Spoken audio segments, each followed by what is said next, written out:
जन्मदिन पुरा भयो। जय होस्, जय होस्। मंगल रहोस्, मंगल रहोस्।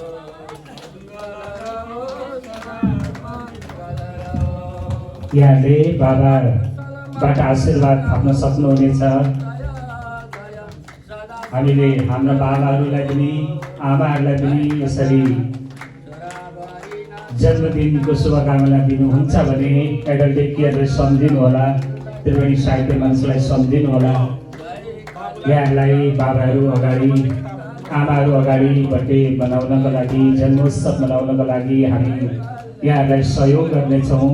यो स्थान यहाँहरूलाई सदा सदाको लागि हस्तान्तरण गर्नेछौँ, उपलब्ध गराउनेछौँ।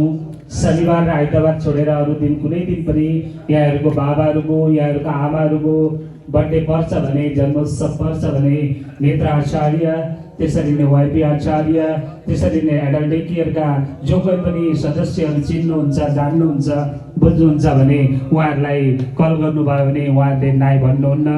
त्यसरी नै त्रिवेणी साहित्य मञ्चबाट केशव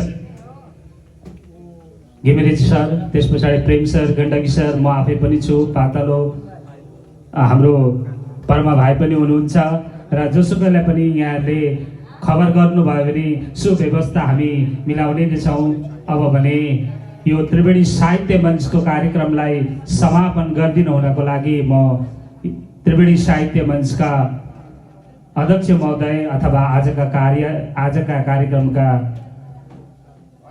सभापति ज्यूलाई म हार्दिक यो माइक्रो ध्वनि सामु आइदिनु होला हार्दिक अनुरोध गर्दछु।